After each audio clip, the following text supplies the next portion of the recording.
Well, Scott, can I also ask you, I mean, where does the Republican Party in Texas go from here? Because John Cornyn, I mean, in his interview that he did with Monty Raju earlier today, made pretty clear that he's not going to be coming out and endorsing Ken Paxton in this race. I mean, well, he said he's going to support the ticket. There is a question, well, voting for the ticket and endorsing it's another thing, but there is a question of how much money MAGA is going to have to spend in this race, is there not? Yeah. Please like, subscribe, and share. This is no longer just about a single Senate race. It's about whether Republicans are focused on pleasing Trump in the primaries or actually winning general elections. Tensions are rising as Trump's endorsement influence, Ken Paxton's controversies, and fears of Texas becoming competitive all come together. And the concern inside parts of the GOP is getting tougher to ignore. So, let's get into it. This was unthinkable even just maybe 2 weeks ago for some Republicans. Yeah, Paxton was running a little bit ahead here, but a little bit ahead. And then when Donald Trump showed up, it changed everything. Now, if you go back to the primary results, Cornyn actually narrowly won more votes in the primary, but there was a third person in the race, a guy named Wesley Hunt. And obviously, those Wesley Hunt voters didn't want to vote for Cornyn, and most of those obviously have gone to Paxton. But look, the bottom line is this. If Donald Trump wants you to be the nominee of the Republican Party for virtually any office, he can will it into existence. And that has happened again tonight in Texas. There's also an attorney general campaign going on underneath this. I don't think we've called it yet, but there's a strong undercurrent of who's for Trump and who isn't in that race. And it looks like the more Trump-aligned candidate is going to win down there as well. So, we're learning this lesson over and over again. Indiana, Louisiana, Kentucky, where I live, and now Texas, over and over again, we're learning. If Donald Trump wants you to have the party's nomination, the voters look at that and say, we trust the president's judgment and we'll give it to you. But Paul, I mean, I should note when we're hearing this tonight about the concerns of what this general election matchup is going to look like, it's not coming from Democrats or just critics of the president. It's coming from Republicans in his own party who are up on Capitol Hill that are worried about it. Right, because they can count. Trump makes you unbeatable in the primary, but it could make you unelectable in the general. We're talking about Texas Senate seat up. King referred to this, and he's generally wrong about everything. He's a horrible person. But he's right about this. My party, Democrats, haven't won anything in Texas in 32 years. They haven't won a Senate seat in 38 years. They haven't won a governorship in 36 years. They haven't carried a presidential candidate in Texas for 50 years. And we're sitting here saying that Texas is up for grabs, in part because the Democrats nominated a very strong candidate, James Tallarico, who in the polling right now is 11 points above water. His popularity is very high. Mr. Trump, beloved by Republicans in Texas, the bloom is off the rose on that. He's underwater, even in my beloved Texas. Underwater, more unpopular than he is popular in the polling. So this is the problem that Republicans are going to have now in a state that all they had to do was fog a mirror and they won Texas.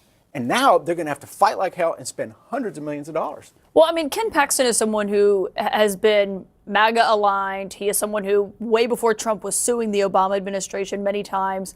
He actually, I mean, yes, he's been indicted and then had the charges dropped. He was impeached and acquitted. He's never lost an election that he's run, I don't believe, during his. Please like, subscribe, and share. Scott Jennings is right about one thing. Trump's endorsement power in the Republican Party is incredibly strong right now. When Trump fully supports a candidate, especially in a crowded primary, it can change the race almost overnight. We've seen that happen across the country. But the real question is whether that strategy works beyond the MAGA base. And that's where some Republicans are starting to worry, especially in Texas. For years, Texas was considered safely Republican. Democrats could run solid campaigns and still lose comfortably. But changing demographics, shifting suburbs, and younger voters moving into major cities have slowly narrowed the gap. And candidates like Ken Paxton tend to energize Democratic voters while also pushing away moderate suburban voters. This also goes beyond ideology.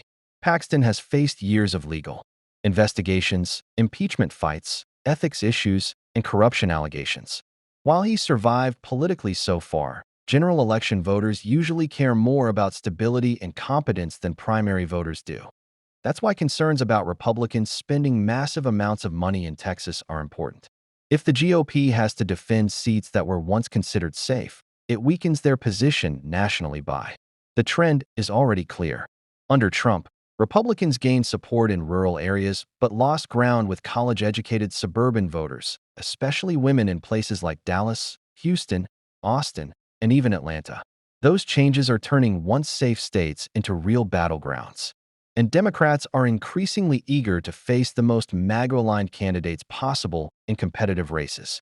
Not an establishment type of candidate. What's interesting here is that John Cornyn knows how to fundraise. He knows how to do the things that an establishment Texan would do. Ken Paxton was not able to raise in this race, and he does not have a lot of money right now. I have to admit that tonight, while Tallarico is not on the ballot, my guess is Tallarico will likely raise more money tonight than Ken Paxton will in a red state. And it is interesting because the Republican resources will need to come in heavily in a state like Texas, and those are resources that they're not going to be spending anywhere else. Tallarico is well funded. Tallarico will continue to raise money, but it's interesting to me that now Republicans have to worry about deep red Texas because they have a flawed candidate who does not know how to raise. And you're now seeing that currently play out. All these analysis of this race is sort of the differences between what a Cornyn or a Paxton would look like here. I'm thinking about the differences between Tallarico and literally every other Texan. Don't know any Texans who believe in 6 genders other than Tallarico. Don't know any Texans who said it's immoral to eat meat other than Tallarico. Don't know any Texans who walk around saying things, you know, God is non-binary. You all are both Texans. Do you know any other Texan who even talks like that? Issues aside, who says these things out loud? When this gets adjudicated, all that money coming in from California and New York, it'll be well spent in Texas. You know what I'm smelling, Scott? Fear. Panic. Fear? Raw, stinking panic. You guys Fear are of a on this. cisgender You guy? are on this. He's more popular than Trump in Texas, Can brother. you explain his position? He cited a biological study. It's not his position. He cited a study. So you're for it. So you believe in You know what cisgenders. I'm not for? I'm not for $6.89 hamburger. Okay, James actually eats beef. Okay, but he can afford to. Most But it's Texans immoral. can't anymore. Now Ken Paxton can because on a government salary, he's become a millionaire. How does that happen? He can afford hamburger. This is what it's going to be about. You want it to be about woke. I want it to be about broke. No, I want it to Let's be about let's judgment. I want it to be about, are you a normal You just person? smell the fear. Are you a normal So person? It's just 6 panic. genders and no meat in What I Texas? will say is It's terror. They're so afraid. Scott is melting down, but that is like the Republican Party right now. You guys endorsing the genders is amazing.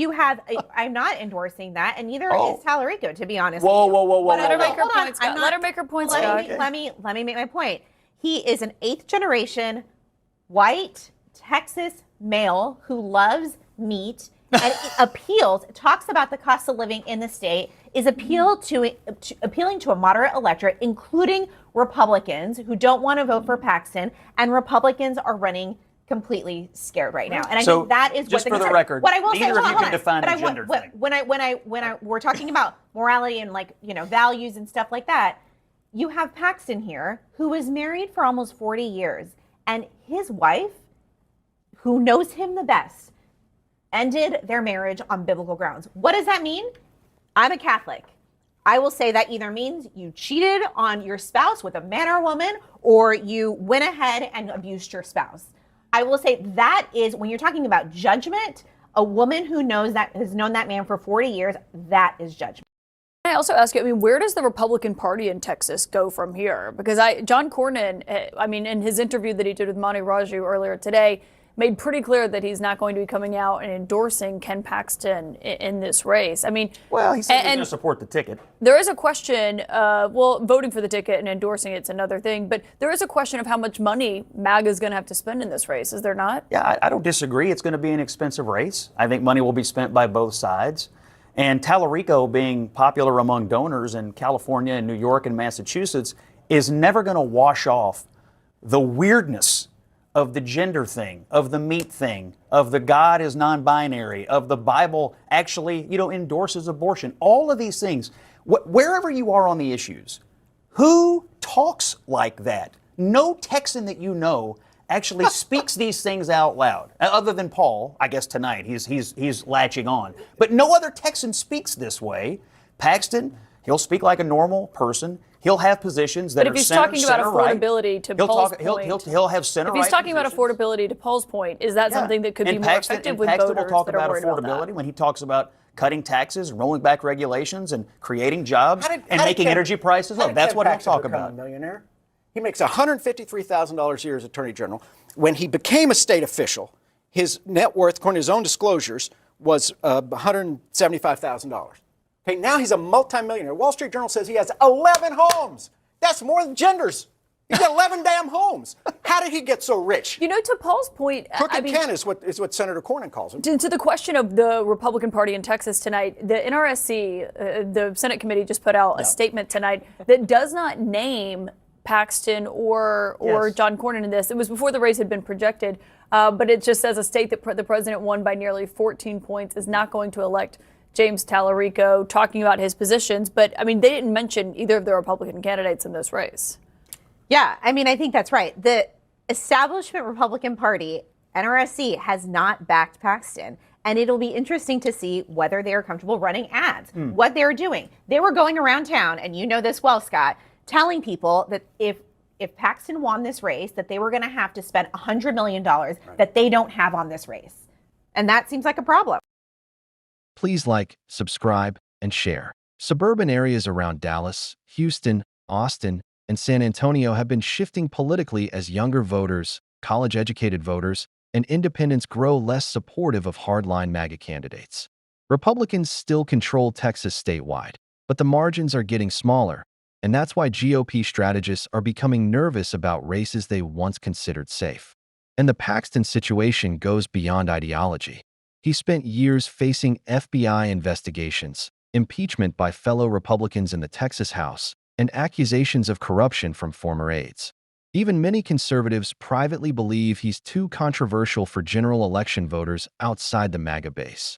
That's why Keitland's point about establishment Republicans is important. When the National Republican Senatorial Committee hesitates to fully support its likely nominee, it shows there's real concern behind the scenes. Senate races are all about resources. If Republicans have to spend huge amounts of money defending Texas, that means less funding for key battleground states like Arizona, Michigan, Nevada, Pennsylvania, and Wisconsin. Paul's focus on affordability is also smarter politically than many realize. Republicans often lean into culture war issues to energize their base, but swing voters usually care more about inflation, healthcare costs, housing, and wages. And right now, many Americans still feel financially pressured despite positive stock market headlines. The irony is that mocking opponents the way Scott did may actually help Democrats. Voters who are tired of constant culture war battles may see that rhetoric as proof Republicans are more focused on outrage than fixing everyday economic problems.